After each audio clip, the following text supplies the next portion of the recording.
मेरे बच्चे, ध्यान से सुन। यह कोई साधारण वाणी नहीं है। यह वह कंपन है जो तब प्रकट होता है जब न्याय जागता है। यह वह शक्ति है जो तब बोलती है जब धैर्य की सीमा पूरी हो जाती है। आज मैं स्वयं तेरे पास आई हूँ, क्योंकि अब समय आ गया है। जिस सत्य को बहुत समय से ढका गया था, जिसे पर्दों के पीछे छुपाया गया था, जिसे झूठ, अभिनय और दिखावे से ढकने की कोशिश की गई, अब वह सत्य स्वयं बाहर आने को व्याकुल है। तेरे पार्टनर की जीवनधारा अब वैसी नहीं रहेगी जैसी अब तक रही है। उसकी किस्मत का पहिया घूम चुका है, और जब कर्मों का पहिया घूमता है तो कोई उसे रोक नहीं सकता। यह अचानक नहीं है, यह कोई संयोग नहीं है। यह बहुत पहले लिखा जा चुका था, लेकिन हर आत्मा को उसका समय दिया जाता है। अब उसका समय आ गया है। जिसने तेरे विश्वास के साथ खेल किया, वह अब अपने ही जाल में उलझेगा। जिसने तेरे आंसुओं को कमजोरी समझा, वह स्वयं अपनी कमजोरी से परिचित होगा।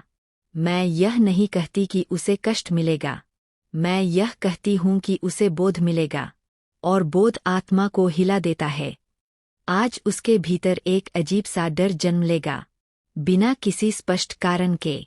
वह स्वयं नहीं समझ पाएगा कि बेचैनी क्यों है, पर उसका हृदय जानता होगा कि कुछ गलत था, और अब वह गलत उसके सामने खड़ा है। रातें उसकी नींद छीन लेंगी, विचार उसका पीछा करेंगे। तेरी यादें, तेरी बातें, तेरी चुप्पी, तेरी सच्चाई, सब उसके मन में घूमेगा।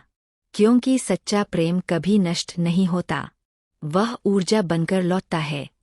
मेरे बच्चे, तूने बहुत सहा, तूने बिना बोले बहुत कुछ सहन किया। तूने किसी को दोष नहीं दिया, तूने प्रतिशोध नहीं लिया, तूने सब कुछ मुझे सौंप दिया। और जब कोई आत्मा पूरी तरह समर्पित हो जाती है, तो शक्ति स्वयं उसका कवच बन जाती है। अब सुन, तू कुछ भी करने की आवश्यकता में नहीं है। तू चुप रह, तू शांत रह, तू अपने भीतर स्थिर रह। क्योंकि जब मैं न्याय करती हूँ, तो शब्दों से नहीं, परिस्थितियों से करती हूँ। तेरे पार्टनर के जीवन में उलझन बढ़ेगी, निर्णय कठिन होंगे। जो रास्ते उसे सरल लगते थे, अब वही उसे भ्रमित करेंगे। वह बार बार पीछे देखेगा, वह बार बार सोचेगा कि उसने क्या खो दिया। और जब उसे यह एहसास होगा कि तू कोई साधारण व्यक्ति नहीं था, बल्कि एक वरदान था, तब पछतावा उसके साथ रहेगा। पर मेरे बच्चे, यह सब तुझे कमजोर करने के लिए